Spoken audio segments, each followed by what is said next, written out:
욕심 많은 부자 지장보살 앞에 선 순간 모든 것이 무너졌다. 조선 후기 한양 최고 부자 김대감, 돈만 아는 냉혈한이었던 그가 갑자기 사라졌다. 3일 후 돌아온 그는 완전히 다른 사람이 되어 있었는데 과연 그에게 무슨 일이 일어났을까? 염라대왕과 지장보살 앞에서 벌어진 충격적인 일을 직접 확인해 보세요. 욕심쟁이 김대감의 일상. 때는 조선 정조 연간 한양에서 가장 부유한 사람으로 소문난 김대감이 있었습니다. 종로 한복판에 웅장한 기와집을 짓고 살면서 논밭만 해도 경기도 일대에 수백 마지기를 소유하고 있었습니다.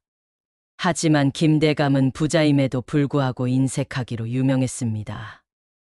여보시오, 김대감. 어느 가을날 옆집에 사는 박서방이 급하게 찾아왔습니다. 제 아이가 갑자기 열병에 걸려 죽을 지경입니다. 약값이 없어서 그러는데 잠시만 돈을 구워주시면 안 되겠습니까? 김대감은 코웃음을 쳤습니다. 자식 약값도 마련 못하면서 무슨 자식을 낳았소? 내가 무슨 자선가라고 돈을 빌려주겠소? 대감님 제발입니다. 박서방이 무릎을 꿇었습니다. 아이가 정말 위험합니다. 이자도 비싸게 쳐드릴 테니. 안 된다고 했으니 안 되는 것이요. 당장 내 집 문 앞에서 꺼지시오. 김대감이 문을 쾅 닫아버렸습니다. 며칠 후 박서방의 아이는 결국 세상을 떠났습니다. 박서방이 통곡하며 김대감 앞을 지나갈 때도 김대감은 아무렇지 않게 마당에서 돈을 세고 있었습니다. 쯧쯧, 가난한 놈들은 원. 김대감은 혀를 찼습니다. 내가 애써 모은 돈을 왜 남에게 나눠줘야 한단 말이오?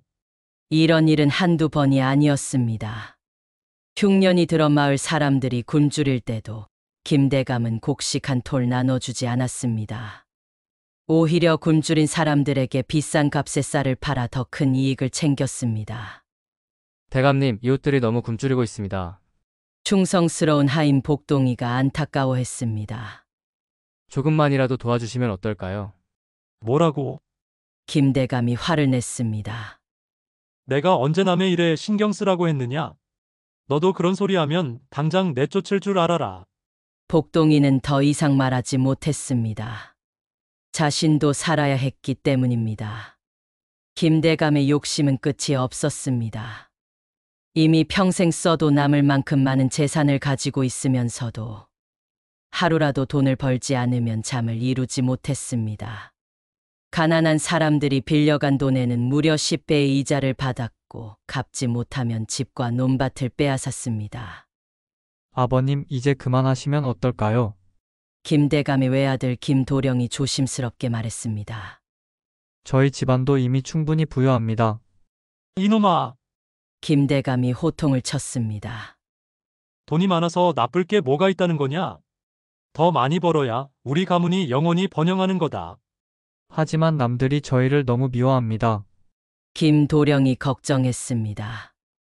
미워하든 말든 상관없다. 중요한 건 돈이다.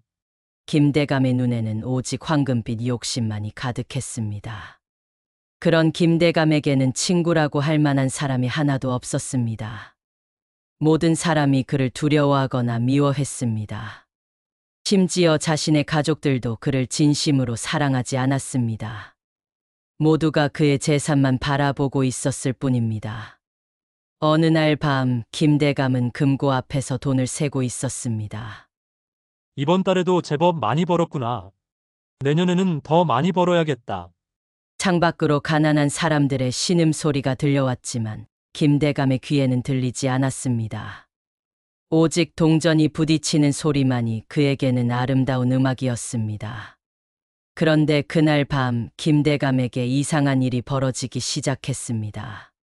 갑자기 가슴이 답답해지고 숨이 가빠지기 시작한 것입니다. 이상하다. 몸이 왜 이러지? 김대감이 가슴을 짚었습니다. 그런데 점점 더 심해졌습니다. 마치 누군가 그의 목을 조르는 것 같았습니다. 갑작스러운 죽음과 저승길. 김대감이 갑자기 가슴을 움켜쥐고 쓰러졌습니다. 금고 앞에서 돈을 세던 중이었는데 갑작스러운 심장마비였습니다. 아버님, 김도령이 달려왔습니다. 어이를 불러라. 빨리. 하지만 김대감은 이미 의식을 잃은 상태였습니다. 그의 영혼은 몸에서 빠져나와 있었습니다. 신기하게도 김대감은 자신의 몸이 침대에 누워 있는 것을 내려다보고 있었습니다. 이게 뭐지? 내가 왜 여기 있고 내 몸은 저기 있는 거야? 김대감은 당황했습니다. 그때 갑자기 검은 옷을 입은 두 사람이 나타났습니다. 얼굴은 무섭게 생겼고 손에는 쇠사슬을 들고 있었습니다. 김대감인가? 그 중 한 명이 차가운 목소리로 물었습니다. 네가 누구냐? 김대감이 떨었습니다. 우리는 저승사자다. 너의 수명이 다했으니 저승으로 가야 한다. 다른 저승사자가 말했습니다. 뭐라고? 수명이 다했다고? 김대감이 소리쳤습니다. 말도 안 돼. 나는 아직 할 일이 많아. 돈도 더 벌어야 하고. 그런 것은 이제 중요하지 않다. 저승사자가 쇠사슬을 김대감의 목에 걸었습니다. 염라대왕께서 기다리고 계신다. 잠깐만. 김대감이 발버둥쳤습니다. 내가 돈을 많이 줄 테니 놓아달라. 금 1000냥, 아니 10,000냥을 줄 테니까. 저승사자들은 코웃음을 쳤습니다. 저승에서는 돈이 아무 소용없다. 오직 너의 행실만이 중요할 뿐이다. 김대감은 끌려가면서도 계속 저항했습니다. 안 돼. 내 돈, 내 재산, 아직 정리하지도 못했는데. 이제 그런 것들은 모두 남의 것이 될 것이다. 저승사자가 냉정하게 말했습니다. 저승으로 가는 길은 캄캄하고 무서웠습니다. 구름 사이로 희미하게 보이는 것은 울부짖는 혼령들 뿐이었습니다. 김대감은 점점 더 두려워졌습니다. 저기 보이는 것이 삼도천이다. 저승사자가 가리켰습니다. 저 강을 건너면 염라대왕의 궁전이다. 삼도천은 검은 물이 소용돌이치고 있었습니다. 강 위에는 지은 죄에 따라 다른 다리가 있었습니다. 선한 사람은 넓고 아름다운 다리를, 악한 사람은 좁고 위험한 다리를 건너야 했습니다. 너는 저 가시 다리를 건너야 한다. 저승사자가 가장 무서운 다리를 가리켰습니다. 김대감이 그 다리를 보니 온통 칼날과 가시로 덮여 있었습니다. 저런 다리를 어떻게 건너라는 거야? 네가 평생 쌓은 업보의 결과다. 저승사자가 말했습니다. 김대감은 울면서 가시 다리를 건넜습니다. 발걸음마다 아픔이 밀려왔지만 어쩔 수 없었습니다. 그때서야 깨달았습니다. 세상에서 돈으로 모든 것을 해결할 수 있다고 생각했던 자신이 얼마나 어리석었는지를 말입니다. 드디어 염라대왕의 궁전에 도착했습니다. 궁전은 웅장했지만 동시에 무시무시했습니다. 곳곳에서 죄인들의 비명소리가 들려왔습니다. 들어가거라. 저승사자가 김대감을 밀었습니다. 김대감은 떨리는 다리로 궁전 안으로 들어갔습니다. 거대한 홀 한가운데에는 위험 있는 모습의 염라대왕이 앉아 있었습니다. 그 앞에는 거대한 거울이 있었는데 그 거울에는 김대감이 평생 저지른 모든 일들이 생생하게 비치고 있었습니다. 김대감, 염라대왕의 목소리가 우렁차게 울려 퍼졌습니다. 내가 세상에서 저지른 죄를 알고 있느냐? 김대감은 무릎이 후들후들 떨렸습니다. 저는 거울을 보아라. 염라대왕이 명령했습니다. 거울 속에서는 김대감이 가난한 사람들을 괴롭히고 굶주린 아이들을 외면하고 병든 사람들을 돕지 않던 모습들이 하나하나 재생되고 있었습니다. 김대감은 차마 눈을 뜰 수 없었습니다. 염라대왕의 심판대. 고개를 들어 제대로 보거라. 염라대왕의 목소리가 천둥처럼 울려 퍼졌습니다. 내가 평생 저지른 죄악을 똑똑히 보라. 김대감은 어쩔 수 없이 고개를 들었습니다. 거대한 업경대 앞에서 자신의 모든 행적이 낱낱이 드러나고 있었습니다. 첫 번째 죄, 염라대왕 옆에 서 있던 판관이 두루마리를 펼치며 읽기 시작했습니다. 인색죄. 넘치는 재물을 가지고도 굶주린 이웃을 돕지 않고 오히려 더 많은 이익을 취하려 했도다. 거울 속에서는 박서방의 아이가 열병으로 신음하는 모습이 보였습니다. 김대감이 문을 쾅 닫고 외면하는 장면이 생생하게 재현되었습니다. 그리고 며칠 후 그 아이가 숨을 거두는 모습까지. 아니다. 김대감이 고개를 저었습니다. 나는 그냥 내 돈을 지킨 것뿐이야. 두 번째 죄, 판관이 계속 읽었습니다. 탐욕죄. 이미 충분한 재산을 가지고도 끝없는 욕심으로 가난한 자들을 더욱 궁지로 몰아넣었도다. 거울에는 흉년이 든 해. 굶주린 사람들에게 쌀을 비싸게 팔아 폭리를 취하는 김대감의 모습이 나타났습니다. 심지어 빚을 갚지 못하는 사람들의 집과 논밭을 빼앗아 더 큰 부자가 되는 장면도 보였습니다. 세 번째 죄, 판관의 목소리가 더욱 엄숙해졌습니다. 무자비죄. 타인의 고통을 보면서도 조금의 연민도 느끼지 않았도다. 거울 속에서는 추운 겨울날 얼어 죽어가는 거지들을 내쫓는 김대감의 모습이 보였습니다. 심지어 자신의 집 앞에서 쓰러진 노인을 그냥 지나쳐 버리는 장면까지. 김대감은 점점 더 작아졌습니다. 저는 모르는 일입니다. 나는 그냥 내 일만 한 것뿐이에요. 네 번째 죄, 판관이 더욱 큰 소리로 외쳤습니다. 배은망덕죄. 하늘이 내려준 재물을 이웃과 나누지 않고 혼자만 독차지했도다. 다섯 번째 죄, 교만죄. 돈의 힘으로 사람들을 무시하고 업신여겼도다. 여섯 번째 죄, 잔인죄. 약한 자들의 마지막 희망마저 짓밟았도다. 죄목은 끝없이 이어졌습니다. 김대감이 평생 저지른 악행들이 하나하나 드러날 때마다 그는 더욱 더 작아져만 갔습니다. 이제 내 죄에 대한 벌을 정하겠다. 염라대왕이 무서운 표정으로 말했습니다. 너는 앞으로 1000년 동안 아기지옥에서 굶주림의 고통을 받을 것이며 그 다음에는 빈궁지옥에서 영원한 가난의 아픔을 겪을 것이다. 안 됩니다. 김대감이 바닥에 엎드려 빌었습니다. 저에게 기회를 주십시오. 제가 잘못했습니다. 기회? 염라대왕이 차갑게 웃었습니다. 내가 세상에 있을 때 얼마나 많은 기회가 있었느냐? 굶주린 아이에게 밥 한 그릇 주는 기회, 병든 이웃에게 약값을 대주는 기회, 떠돌이에게 하룻밤 따뜻한 잠자리를 내어주는 기회. 그 모든 기회를 내가 스스로 차버리지 않았느냐? 김대감은 말문이 막혔습니다. 염라대왕의 말이 모두 옳았기 때문입니다.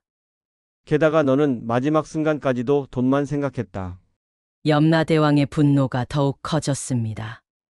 저승사자에게조차 금을 주겠다고 했지 않느냐?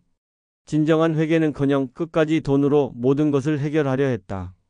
죄송합니다. 정말 죄송합니다. 김대감이 눈물을 흘리며 빌었습니다. 이제 늦었다. 염라대왕이 심판봉을 들어 올렸습니다. 저승사자들아, 이자를 아기지옥으로 끌고 가거라. 검은 옷의 사자들이 김대감에게 다가왔습니다. 김대감은 절망에 빠져 울부짖었습니다. 살려주세요. 제발 살려주세요. 그런데 바로 그때였습니다. 갑자기 홀 안에 따뜻한 빛이 비쳐 들어왔습니다. 그 빛과 함께 자비로운 모습의 보살이 나타났습니다. 머리를 깎고 회색 버비를 입은 그 보살의 얼굴에는 무한한 자비가 담겨 있었습니다. 잠시만 기다려 주십시오, 염라대왕님. 그 보살이 온화한 목소리로 말했습니다. 김대감은 그 보살을 보는 순간 알 수 있었습니다. 바로 지장보살이었습니다. 지장보살의 자비. 지장보살이 나타나자 염라대왕도 자리에서 일어나 합장했습니다. 지장보살님, 무슨 일로 이곳에 오셨습니까? 이 중생을 위해 왔습니다. 지장보살이 김대감을 바라보며 말했습니다. 그 눈빛에는 꾸짖음이 아닌 깊은 연민이 담겨 있었습니다. 김대감은 지장보살의 자비로운 모습을 보고 더욱 큰 죄책감을 느꼈습니다. 보살님, 저는 정말 악한 인간입니다. 그렇습니다. 지장보살이 고개를 끄덕였습니다. 당신은 많은 죄를 지었습니다. 하지만 모든 중생에게는 구원받을 가능성이 있습니다. 염라대왕이 의아해했습니다. 보살님, 이자의 죄는 너무나 무겁습니다. 어찌 구원을 논하실 수 있습니까? 지장보살이 김대감 앞에 다가와 앉았습니다. 김대감, 당신이 지금 느끼는 것이 무엇입니까? 후회입니다.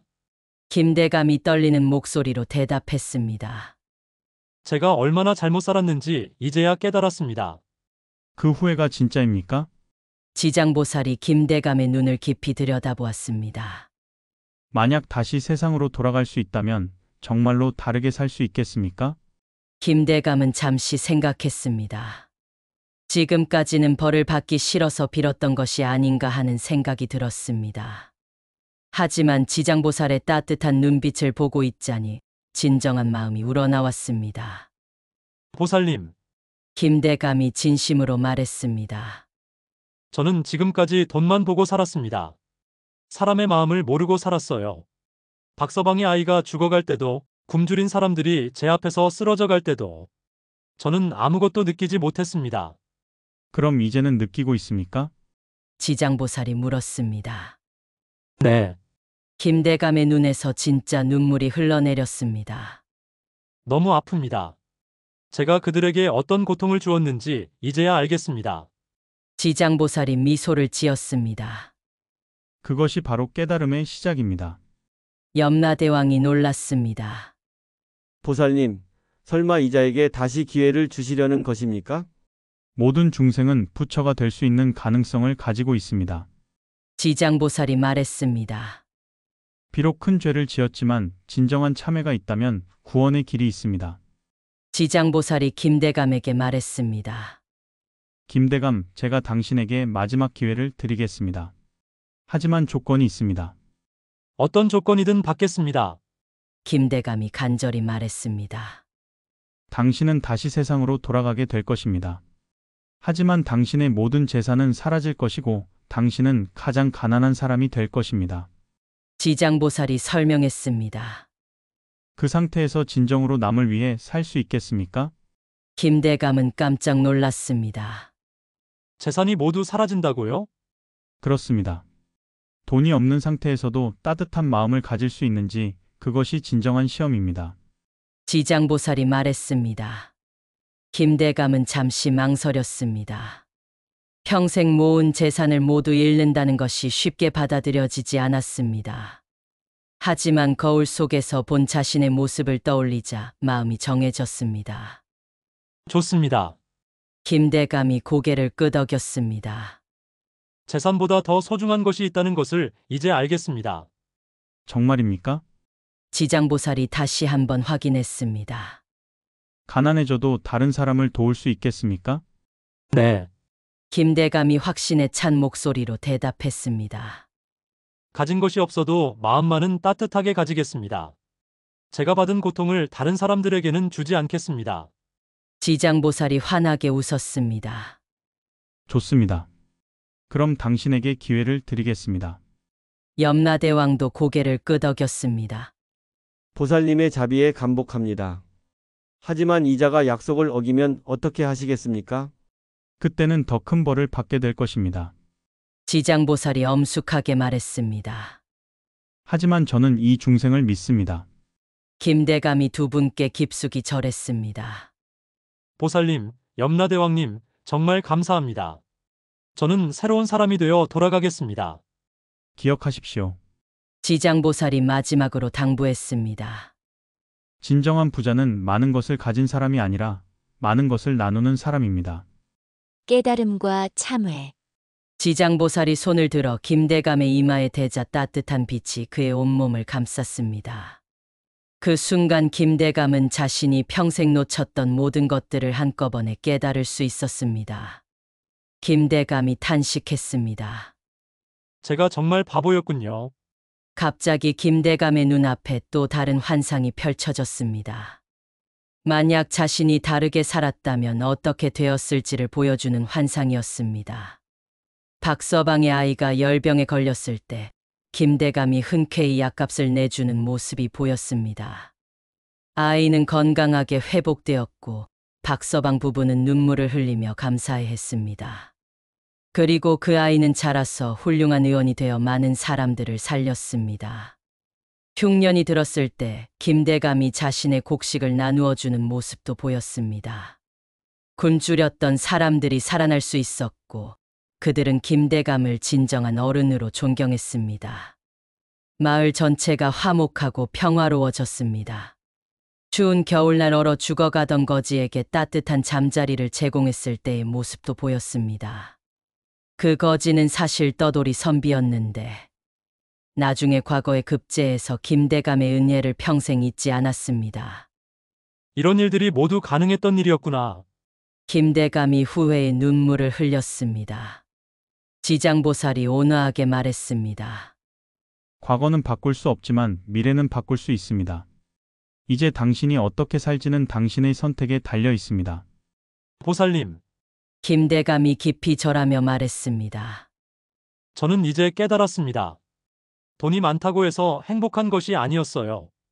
오히려 돈 때문에 가장 소중한 것들을 잃어버렸군요. 무엇을 잃어버렸다고 생각하십니까? 지장보살이 물었습니다. 사람들의 사랑, 진정한 우정, 가족의 정, 그리고 제 자신의 마음의 평화까지도. 김대감이 진심으로 대답했습니다. 저는 돈은 많이 가졌지만 정작 인간다운 마음은 잃어버렸어요. 염라대왕도 김대감의 변화된 모습을 보고 놀랐습니다. 정말로 뉘우치고 있구나. 네, 정말입니다. 김대감이 고개를 끄덕였습니다. 제가 만약 다시 기회를 얻는다면 제 모든 것을 남을 위해 쓰겠습니다. 비록 가난해지더라도 마음만은 부자가 되겠습니다. 지장보살이 미소 지었습니다. 좋은 마음입니다. 하지만 말로만 하는 것은 쉽습니다. 정말 어려운 순간이 와도 그 마음을 지킬 수 있겠습니까? 네, 김대감이 확신에 찬 목소리로 대답했습니다. 저는 지금까지 살아온 제 모습이 얼마나 추했는지 똑똑히 보았습니다. 다시는 그런 사람이 되고 싶지 않습니다. 그때 김대감은 문득 자신의 가족들을 떠올렸습니다. 그런데 제 아들과 아내는 어떻게 될까요? 재산이 모두 사라지면. 걱정하지 마십시오. 지장보살이 말했습니다. 그들도 이번 일을 통해 많은 것을 배우게 될 것입니다. 진정한 가족의 사랑이 무엇인지 알게 될 기회를 얻는 것입니다. 김대감은 고개를 끄덕였습니다.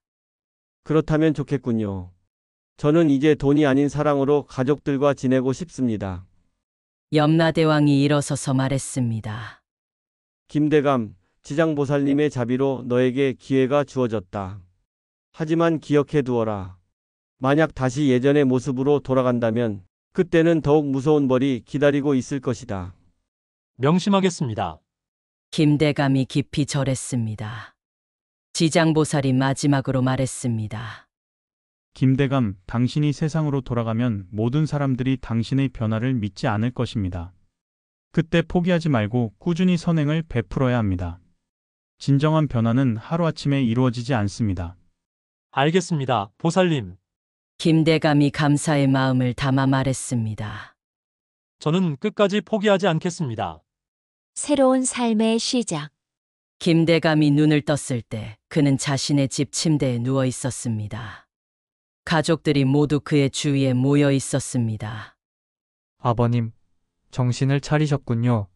김도령이 기뻐했습니다. 3일 동안이나 의식을 잃고 계셨어요. 3일이나. 김대감이 중얼거렸습니다. 저승에서의 일이 꿈같이 느껴졌지만 너무나 생생했습니다. 여보, 괜찮으세요? 아내가 걱정스럽게 물었습니다. 김대감은 천천히 일어나 창밖을 보았습니다. 그런데 놀라운 일이 벌어져 있었습니다. 자신의 거대한 저택이 온데간데 없이 사라져 있었습니다. 대신 작은 초가집 한 채만이 덩그러니 서 있었습니다. 우리 집이 어떻게 된 거지? 김대감이 물었습니다. 김도령이 울먹이며 대답했습니다. 아버님이 쓰러지신 후 갑자기 이상한 일들이 일어났어요. 금고는 텅 비어버렸고 논밭은 모두 다른 사람 명의로 바뀌어 버렸어요. 관청에서도 어떻게 된 일인지 모르겠다고 하고. 아내도 눈물을 흘리며 말했습니다. 하루아침에 모든 재산이 사라져 버렸어요. 이제 우리는 거지나 다름없게 되었습니다. 그런데 이상하게도 김대감은 전혀 놀라지 않았습니다. 오히려 마음이 편안했습니다. 지장보살의 말씀대로 모든 것이 이루어진 것이었습니다. 괜찮다. 김대감이 차분하게 말했습니다. 모든 것이 다 괜찮다. 아버님, 무슨 말씀이세요? 김도령이 당황했습니다. 우리가 이렇게 망했는데. 망한 게 아니다. 김대감이 가족들을 바라보며 말했습니다. 이제 시작이다. 김대감은 일어나서 밖으로 나갔습니다. 마을 사람들이 그를 보고 수군거렸습니다. 저기 김대감이다. 하루아침에 거지가 되었다더군. 인과응보로구나. 하지만 김대감은 개의치 않았습니다. 그는 마을을 둘러보며 자신이 할 수 있는 일을 찾기 시작했습니다. 마침 박서방이 지나가고 있었습니다. 김대감은 그에게 다가가서 깊이 절했습니다. 박서방, 정말 미안하오. 김대감이 진심으로 사과했습니다. 내가 당신 아이를 살릴 수 있었는데 정말 죄송하오. 박서방은 깜짝 놀랐습니다. 김대감님이 저에게 사과를? 그렇도 나는 너무나 잘못 살았소. 이제라도 용서해 주시오. 김대감이 간절히 말했습니다. 박서방의 눈에 눈물이 흘렀습니다. 대감님, 아이 일은 이미 지난 일입니다. 괜찮습니다. 그날부터 김대감의 새로운 삶이 시작되었습니다. 비록 가난해졌지만 그는 할 수 있는 모든 일을 하며 사람들을 도왔습니다. 힘이 센 것을 이용해 짐을 나르는 일을 도와주고 그를 아는 것을 활용해 마을 아이들을 가르쳤습니다. 처음에는 사람들이 믿지 않았습니다. 김대감이 갑자기 왜 저러지? 분명 다른 속셈이 있을 거야. 하지만 김대감은 포기하지 않았습니다. 지장보살의 말씀을 기억하며 꾸준히 선행을 베풀었습니다. 자신은 굶으면서도 더 굶주린 사람에게 음식을 나누어 주었고 추위에 떨면서도 더 추운 사람에게 옷을 내어주었습니다. 1년이 지나자 마을 사람들의 마음이 조금씩 바뀌기 시작했습니다. 김대감이 정말 변한 것 같아. 이제는 진짜 좋은 사람이 된 것 같은데? 김대감의 가족들도 처음에는 힘들어했지만 점점 아버지의 변화를 이해하게 되었습니다. 비록 가난해졌지만 가족 간의 사랑은 더욱 깊어졌습니다. 아버님, 이제 정말 행복해 보이네요. 김도령이 말했습니다. 그렇다. 김대감이 미소 지었습니다. 돈이 많을 때보다 지금이 훨씬 더 행복하다. 사람들의 고마운 마음, 가족의 진짜 사랑. 이런 것들이 진정한 보물이구나. 5년이 지난 후 김대감은 마을에서 가장 존경받는 사람이 되었습니다. 비록 가난했지만 그의 따뜻한 마음은 모든 사람들에게 감동을 주었습니다. 어느 날 밤 김대감은 꿈속에서 지장보살을 다시 만났습니다. 잘하고 있습니다. 지장보살이 환하게 웃으며 말했습니다. 이제 당신은 진짜 부자가 되었습니다. 김대감이 깊이 절하며 대답했습니다. 보살님 덕분입니다. 저는 이제 진정한 삶의 의미를 알았습니다. 그 후로도 김대감은 평생 남을 위해 살았습니다. 그리고 그의 이야기는 후세 사람들에게 큰 교훈을 주며 오늘날까지도 전해 내려오고 있습니다. 여러분, 오늘의 김대감 이야기는 어떠셨나요? 욕심에 눈이 멀어 모든 것을 잃었지만 결국 진정한 부자가 된 감동적인 이야기였습니다. 지장보살님의 무한한 자비와 염라대왕의 준엄한 심판은 우리에게 중요한 깨달음을 줍니다. 진정한 부는 통장 잔고에 있는 것이 아니라 우리 마음속에 있다는 것을 말이죠. 많이 가진 사람이 부자가 아니라 많이 나누는 사람이 진짜 부자라는 김대감의 깨달음이 현재를 살아가는 우리에게도 큰 울림을 전해줍니다. 젊은 시절 치열하게 살아오시면서 때로는 놓쳤던 소중한 것들이 있으실 텐데요. 지금이라도 늦지 않았습니다. 작은 관심과 따뜻한 마음 하나면 우리 모두 김대감처럼 진정한 부자가 될 수 있습니다. 다음 편에서는 지옥에서 벌어진 염라대왕과 지장보살의 감동 실화로 또 다른 놀라운 이야기를 들려드리겠습니다. 구독과 좋아요, 그리고 사랑하는 가족들과 함께 나누어 주세요.